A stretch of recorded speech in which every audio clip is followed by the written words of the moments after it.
எனக்கும் இந்த வீட்டில் இருக்கிறவங்க மேலே நம்பிக்கை கொஞ்சம் கொஞ்சமாக குறைஞ்சிட்டே வருது. புருஷனுக்கு சாப்பாடு கொண்டு போறதுல பொண்டாட்டிக்கு என்ன கஷ்டம்? ஏன் சந்தியாவை சாப்பாடு கொண்டு வர வேண்டாம்னு சொல்ற?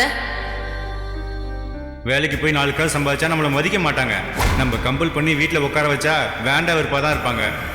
நம்ம கூட அவங்களால சந்தோஷமா வாழவே முடியாது. நீ சொல்றது 100க்கு 100 உண்மைதான்டா. சரியா தான் யோசிச்சிருக்கு. என்கிட்ட அவர் சரியா நடந்துக்கிறது இல்லை, முகம் கொடுத்து பேசுறது இல்லைங்கிறது வீட்டில் எல்லாருக்குமே தெரியுது. அத்தை சொல்றாங்க, மாமா சொல்றாரு, ஆனா இவர் மட்டும் ஏன் இப்படி நடந்துக்கிறாருன்னு புரியவே இல்லை. என்னதான் நான் தப்பா நடந்துக்கிட்டு இருந்தாலும் அதுக்காக இப்படியா மூஞ்சி தூக்கி வச்சுக்கணும்? இதுக்கு பதிலாக என்ன 4 திட்டு திட்டினா கூட பரவாயில்ல. இப்ப என்ன பண்றது? எப்படி இந்த பிரச்சனையை சமாளிக்கிறது? நேர்ல போனாதான் கடைக்கு ஆளுங்க வந்துகிட்டே இருக்காங்க. பேச முடியல. பேசாம போன்லயாச்சும் பேசி பார்க்கலாம்.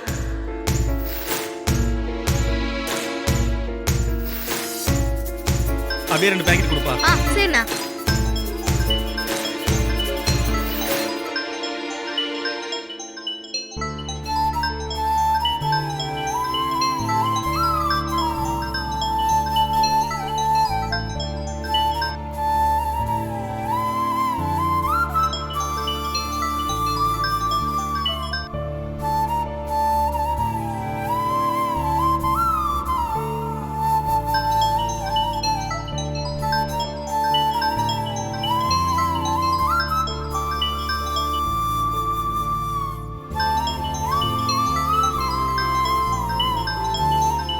அண்ணா, அண்ணி ஃபோன் பண்ணும்போது எடுத்து பேசாம ஏன்னா அப்படியே வச்சுட்ட?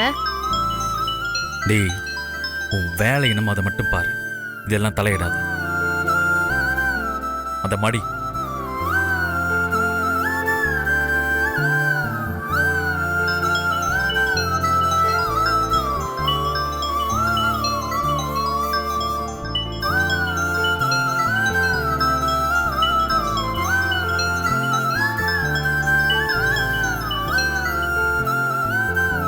ஹலோ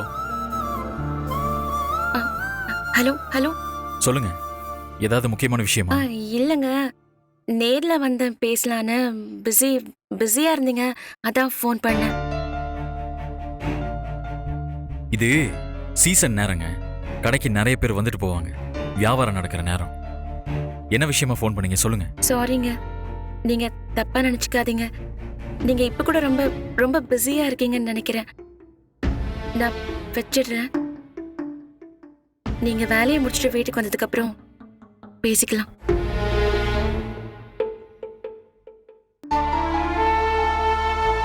என்னம்மா, புருஷன் கூட பேச்சுவார்த்தை எல்லாம் முடிச்சிட்டியா? அது வந்தது நான் சும்மா தான் பேசினேன். என்ன சொன்னாவன்? வேலை இருக்குன்னு சொல்லிட்டு வச்சுட்டார் அத்தை. சும்மா நொய் நொய்ன்னு ஃபோன் பண்ணி தொந்தரவு பண்ண என்ன பண்ணுவான் அவன்? அவன் ஏன் உன்கிட்ட இவ்ளோ கோவமா நடந்துக்கிறான்னு ஃபோன் பண்ணி கேட்க போறியா? இல்ல அவனை பத்தி அவன்கிட்டயே குறை சொல்ல போறியா? ஏன் என் பக்கத்திலேயே வராம விலகி விலகி போறீங்கன்னு கேட்க போறியா? அதுக்கு இல்ல அத்தை, சும்மாதான். வேற என்ன சந்தியா, இங்க என்ன நடக்குதுன்னு ஒவ்வொன்னுத்தையும் நான் பாத்துக்கிட்டு தான் இருக்கேன். சரவண எங்களை கூட பகைச்சுக்கிட்டு உனக்கு ஆதரவா உன் பக்கத்துல நின்னவன். ஆனா இன்னைக்கு அவன் இந்த அளவுக்கு விலகி போறானா? அவன் மனசு எவ்வளவு வேதனைப்பட்டிருக்கும். அதுக்காக நீ என்ன பண்ண? எனக்கு சரவணனை பத்தி நல்லா தெரியும். யார் மனசையும் மறந்து கூட காயப்படுத்தணும்னு அவன் நினைக்க மாட்டான். ஒரு பிரச்சனையில முதல்ல விட்டு கொடுத்து போறவன் அவனா தான் இருப்பான். ஆனா உன்கிட்ட மட்டும் முறைச்சிட்டு இருக்கான்னா அப்போ தப்பு யார் மேல இருக்கு? இங்க பாரு சந்தியா, அவன் நல்லபடியா சந்தோஷமா வாழணும்னு நினைச்சுதான் நான் அவனுக்கு கல்யாணம் பண்ணி வச்சேன். இப்படி தினம் தினம் மனசுக்குள்ளேயே அழுதுகிட்டு இருக்கிறதுக்காக இல்ல. நீ வாய்க்கு வந்ததை எதையோ சொல்லி அவனை காயப்படுத்தி அனுப்புற. அவன் கடைக்கு போய் வியாபாரம் பாக்குறவன், 4 இடத்துக்கு போயிட்டு வரவன். இது எல்லாத்தையும் நினைச்சுக்கிட்டே இருந்தா அவன் மனசு தாங்குமா? இல்ல உடம்பு தான் தாங்குமா? இங்க பாருமா, அவனுக்கு நான் கல்யாணம் தான் பண்ணி வச்சேன், கை கழுவி விடல. ஏன் புள்ளைக்கு உன்னால சந்தோஷம் இல்லைன்னா கூட பரவாயில்ல, கொஞ்சமாச்சும் அவனை நிம்மதியா இருக்க விடுமா?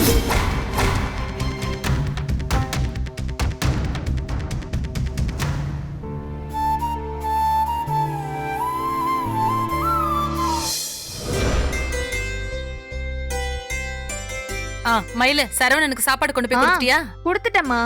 ஐயா கஸ்டமர் கிட்ட பேசிட்டு இருந்தாங்க. சக்கரை கிட்ட கொடுக்க சொல்லிட்டேன். சரி இந்தா எடுத்துட்டு போய் கழுவி வை. சிவகாமி, வா வா வா உட்காரு. இந்த சிவகாமி என்ன இது? திறந்து பாரு சிவகாமி. அட கேசரியா? ஆமா. ஓ மருமக பிரசவத்துக்கு போயிருக்காளே, அதுக்கு தானே இந்த ஸ்வீட்டு? ஆமா சிவகாமி. ஆமா, பேர் என்ன? பேத்தியா? பேத்தி தான் சிவகாமி. அது மட்டும் இல்லாம இன்னைக்கு எங்களுக்கு கல்யாண நாள் வேற. அப்படியே கோயிலுக்கு போயிருந்தோம். அப்பதான் போன் வந்துச்சு. அப்ப 2 மடங்கு சந்தோஷம் தானே? உண்மைதான் சிவகாமி, சொல்ல வார்த்தையே இல்ல. வீட்ல எல்லாருக்கும் அவ்வளோ சந்தோஷம். இருக்காதா பின்ன? நீ தான் முதல்ல பாட்டியாவேன்னு நினைச்சுக்கிட்டு இருந்தேன். 1க்கு 2 பசங்களுக்கு கல்யாணம் ஆகி இன்னுமா உன் வீட்ல நல்ல செய்தி இல்ல? நாம மட்டும் பாட்டி ஆகணும்னு ஆசைப்பட்டு என்ன? இந்த பிள்ளைங்க என்னமோ தள்ளி போட்டுக்கிட்டே இருக்குங்க. என்ன சிவகாமி நீ தான் அவங்களுக்கு எடுத்து சொல்ல வேண்டியதானே? நம்ம சந்தியாவும் அப்படி இருக்கா? சரவணனையும் சந்தியாவையும் பார்த்தா சந்தோஷமான ஜோடியா தானே தெரியுது. நானும் அப்படிதான் நினைச்சிட்டு இருந்தேன். இப்ப பாரு, நம்ம சரவண சாப்பாட்டை கூட சந்தியா கிட்ட கொடுத்து விட வேண்டான்னு சொல்றான். என்னால நம்பவே முடியல சிவகாமி. சரவணன் ஏன் அப்படி சொல்றான்? அவங்க 2 பேருக்கு நடுவுல ஏதாவது சண்டையா? நானும் அப்படிதான் நினைக்கிறேன். சிவகாமி, உன்னதான் கேக்குறேன். அப்படிதான் தோணுது. தோணுதுன்னா நீ அவங்க கிட்ட கேக்கலையா? இப்ப ஒன்னும் கேட்க முடியாது. நைட்டு அவன் கடையில இருந்து வருவான்ல, அப்போ கேக்குறேன். அப்பா அம்மாவாவே இருந்தாலும் இந்த காலத்து பிள்ளைங்க கிட்ட நினைச்சத கேட்க முடியுமா? ஆமா சிவகாமி, ஆளுக்கு ஒரு பக்கம் மூஞ்ச தூக்கி வச்சுக்கிட்டு உக்காந்துருக்காங்க. ஆனா நம்ம கேட்டா ஒண்ணும் சொல்ல மாட்டேன்றாங்க. புருஷன் பொண்டாட்டி சண்டைன்னா சந்தோஷம் துக்கம் எல்லாம் சேர்ந்துதான் இருக்கும். இதெல்லாம் எங்க புரிஞ்சுக்குதுங்க இந்த காலத்துல? அப்படி சொல்லு கவிதா. நானும் என் வீட்டுக்காரரும் போடாத சண்டையா? அந்த மனுஷன் இப்பதான் கொஞ்சம் அமைதியா இருக்காரு. முன்னாடி எல்லாம் எவ்வளவு சண்டை வந்துட்டு இருக்கும் தெரியுமா எங்க 2 பேருக்கும்? ஆனா அண்ணனை பார்த்தா பாவமா இருக்குதே. அட நீ வேற, அவரா எவ்வளவு அவர் பேசுவாருன்னு தெரியுமா? நாங்க 2 பேரும் சண்டை போட்டு 2-3 நாள் கூட பேசாம இருந்திருக்கோம். அப்படியா? எனக்கு கோவம் வந்துச்சுன்னு வச்சுக்கோயேன், சாயங்காலம் அவர் வர வரைக்கும் குளிக்காம கொள்ளாம மூஞ்சிய உம்முன்னு வச்சுக்கிட்டு அப்படியே உக்காந்துருப்பேன். என் கையால தண்ணி கூட வாங்கி குடிக்க மாட்டாரு. ஆமா ஆமா, கோவத்துல நான் கூட என் வீட்டுக்காரர் வந்தா இப்படிதான் பண்ணுவேன். கவிதா, ஆனா ஒண்ணு, ஏன் புருஷனால 2 நாளைக்கு மேல தாங்க முடியாது. மெதுவா அவரே வந்து காஃபி கூட டீ கூட அப்படின்னு கேட்பாரு. சரி, இந்த மனுஷனே இறங்கி வராரேன்னு எனக்கும் அப்படியே பாவமா தோணும். அப்புறம் எனக்கு கோவம் குறைஞ்சதுக்கு அப்புறமா அவர் வேலையில இருந்து வரும்போது நான் நல்லா குளிச்சு தலை நிறைய பூவெல்லாம் வச்சு வீடு ஃபுல்லா சாம்பிராணி எல்லாம் போட்டு வச்சிருப்பேன். வேற வழி இல்லையே சிவகாமி. இப்படி சாம்பிராணி போட்டு தானே நம்ம காலத்தை ஓட்டிக்கிட்டு இருக்கோம். அதுக்கப்புறம் அவர் என்ன பார்த்து சரியா பேச ஆரம்பிச்சிருவாரு. நாங்க 2 பேரும் சண்டை போட்டதும் தெரியாது, சமாதானம் ஆனதும் தெரியாது. ஆனா கவிதா, இப்ப இருக்கிற பிள்ளைங்களுக்கு சண்டை போடவும் தெரியல, சமாதானம் ஆகவும் தெரியல. சரி விடு சிவகாமி, இதெல்லாம் நினைச்சு நீ வருத்தப்படாத. என் வீட்டு சந்தோஷத்தை சொல்ல வந்த நேரம் உன் வீட்லயும் சீக்கிரமா விசேஷம் வரும். சரி, அப்ப நான் கிளம்பட்டுமா? ஊருக்கு போயிட்டு 2-3 நாள் கழிச்சுதான் வருவேன். நீ வீட்டை கொஞ்சம் பாத்துக்கோ. நான் பாத்துக்கிறேன். சரி, நான் வரட்டுமா? மருமகளை விசாரிச்சதா சொல்லு. சொல்ற சிவகாமி.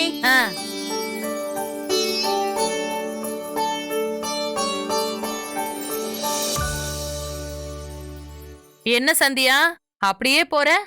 ஏதாச்சும் வேணுமா? இல்லத்த, ஒண்ணு வேண்டாம். நான் போய் குளிச்சுட்டு வந்துடுறேன். காலையிலே குளிச்சுட்டல, இப்ப என்ன? இல்லத்த, அது வந்தத்த அவர் வர நேரம் ஆச்சுல்ல. அவரும் கடையில இருந்து டயர்டா வந்திருப்பாரு. நானும் இப்படி அழுது வடிஞ்சுக்கிட்டு நின்னா அதான் குளிச்சுட்டு ஃப்ரெஷ் ஆயிட்டு வரலான்னு. சரி, போ.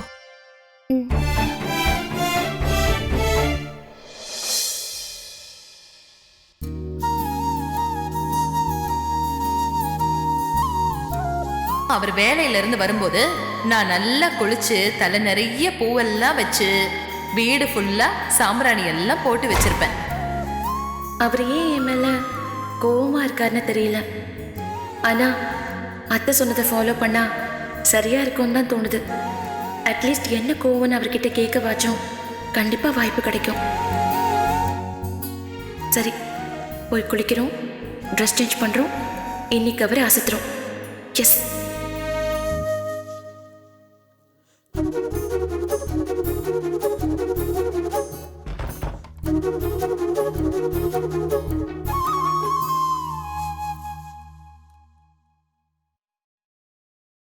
இது என்ன புது புடவை மாதிரி இருக்கு? நான் எதுவும் வாங்கவே இல்லையே. ஒருவேளை அவரு வாங்கி எனக்கு இதை சஸ்பென்ஸா கொடுக்கணும்னு வச்சிருந்திருப்பாரோ?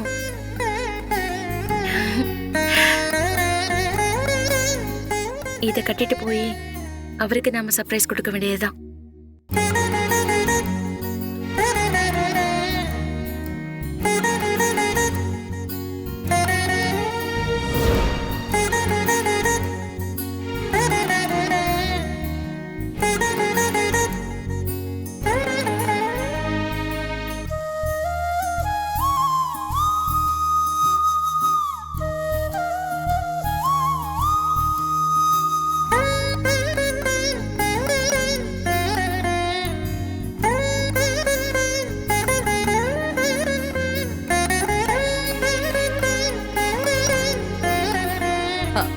சந்தியா,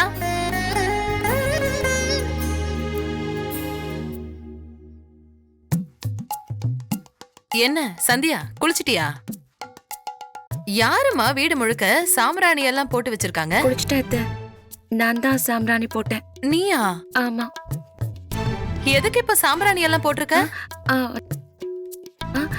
அது வந்து நான் இப்பதான் குளிச்சேன், ஃப்ரெஷ்ஷா இருந்துச்சு, வீடும் வாசனையா இருந்தா நல்லா இருக்குமேன்னு தோணுச்சு, அதான் போட்டேன். பரவாயில்ல பரவாயில்ல. கூட இன்னும் கொஞ்சம் கூட சாம்பிராணி போட்டாலும் தப்பில்ல.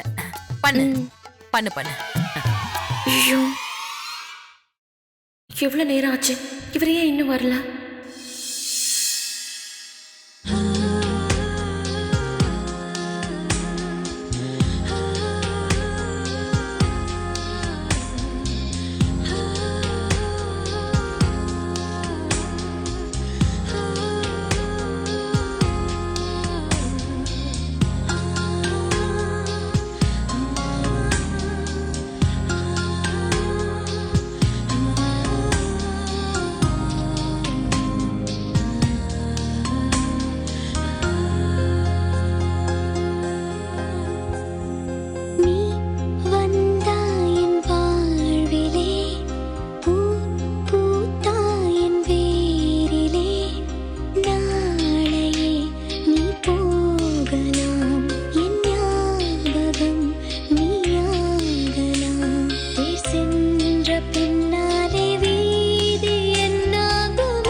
என்னங்க, என்னங்க டீ?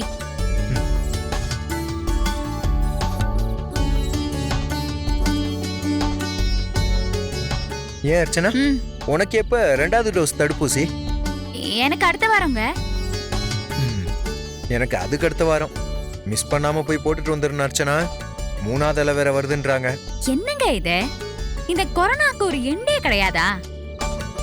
கடல்ல வர அலை மாதிரி அலை அலையா அது பாட்டுக்கு வந்துட்டே இருக்கு. ஆமா அர்ச்சனா, எப்போதான் இதெல்லாம் முடிஞ்சு உலகம் நார்மலா இருக்க போதோ தெரியல. உலகத்தை விடுங்க, இந்த வீட்ல ஒரு விஷயம் நார்மலா இல்லையே, அது கவனிச்சிங்களா? எதை சொல்ற நீ? எல்லாம் அப்படியே தானே இருக்கு. அதே அப்பா, அதே அம்மா, அதே ஸ்வீட் ஸ்டாலு, அதே துணிக்கடை. ஏன் இப்ப நீ போட்டிருக்க டீல கூட அதே அதிக சக்கரை. இந்த கிண்டல்லாம் இருக்கட்டும், ஆனா சந்தியாவும் உங்க அண்ணன் சரவணனும் அதே மாதிரி இல்லையே, அத நீங்க கவனிக்கலையா? அதான் கண்ணுக்கு முன்னாடி தெரியுது. இரும்பும் காந்தமுமா ஒட்டிக்கிட்டு தெரிவாங்க. இப்ப என்னமோ விலகில போறாங்க. தப்புங்க, சந்தியா விலகி போல, உங்க அண்ணன் தான் விலகி போறாரு. இரும்பும் காந்தமுமா ஒட்டிக்கிட்டு தெரிவாங்க. இப்ப என்னமோ விலகில போறாங்க. தப்புங்க. சந்தியா விலகி போல, உங்க அண்ணன் தான் விலகி போறாரு. அவர் நடந்துக்கிற விதத்திலேயே அது நல்லா தெரியுது. என்னவா வழக்கமா என் பொண்டாட்டி மாதிரி யாருமே இல்ல, அவன் நல்லவ வல்லவன்னு சந்தியாக்கு வக்காலத்து வாங்கிட்டே சுத்துவான். இந்த மொத்த தென்காசிலையும் இவனை மாதிரி ஒரு பொண்டாட்டி தாசன் இல்லைன்னு நினைச்சிட்டு இருந்தேன். இவன் ஏன் இப்ப திடீர்னு மாறிட்டான்? அதாங்க எனக்கும் புரியல. என்னவா இருக்கும்னு யோசிச்சு யோசிச்சு என் மண்டையே குழம்பிருச்சு.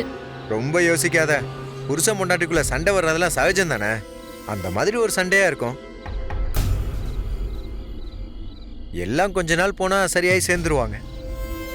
எனக்கு என்னவோ அப்படிதான் தோணுது. சரி வா போலாம். நீங்க சொல்றபடி பார்த்தாலும் அவங்க 2 பேரும் நடந்துக்கிறத பார்த்தாலும் எனக்கும் அப்படிதாங்க தோணுது. ஆனா எனக்கு அப்படி தோணலையே. ஏய், உள்ள 2 பேரும் ஒட்டு கேட்டுக்கிட்டு இருந்தீங்களா? தப்புனா தப்பு. நீங்க 2 பேரும் பேசுறத வேற யாரும் ஒட்டு கேட்க கூடாதுன்னு காவல் காத்துட்டு இருந்தோம். இந்த டகால்ட்டி தானே வேணான்றது. ஆமா பிரதர், நீங்க பாட்டுக்கு வீட்டு வாசல்ல உட்காந்து காசிப் பேசிட்டு இருப்பீங்க. அம்மா காதலியோ இல்ல சந்தியா நீ காதலியோ விழுந்திருந்தா என்ன ஆயிருக்கும்?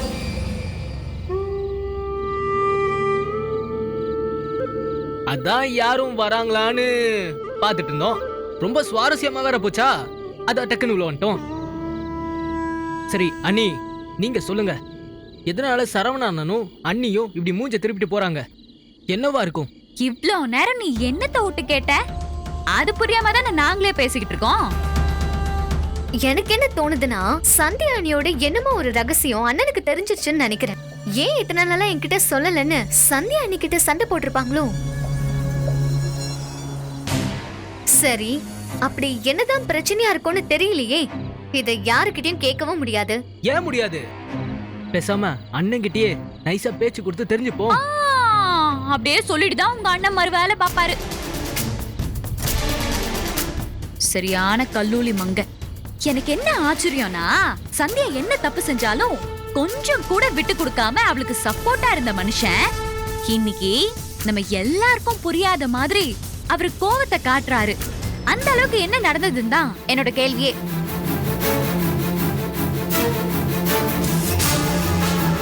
நாம இன்னைக்கு ராத்திரி முழுக்க பேசினாலும் இந்த கேள்விக்கு விட கிடைக்க போறதே இல்ல. எல்லா பிரச்சனையும் ஒரு நாளைக்கு பெருசாகி வெளியில வரதானே செய்யும். அன்னைக்கு தெரிஞ்சுப்போம் விடு. சரி, எல்லாம் வாங்க உள்ள போலாம்.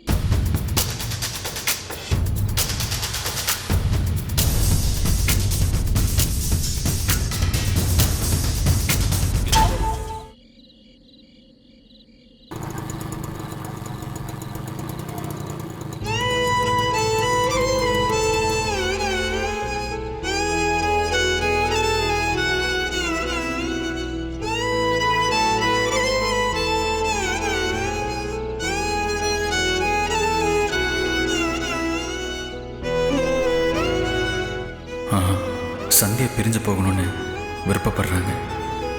இன்னும் வீட்டுக்கு போய் அவங்க கூடவே இருந்து அவங்களையும் கஷ்டப்படுத்தணும். வேணாம், நம்ம இங்கே இருந்துடலாம். அதான் நல்லது.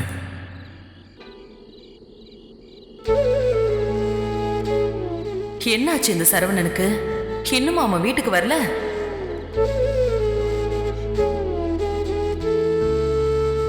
என்ன சந்தியா, சரவணன் இன்னும் வரலையா?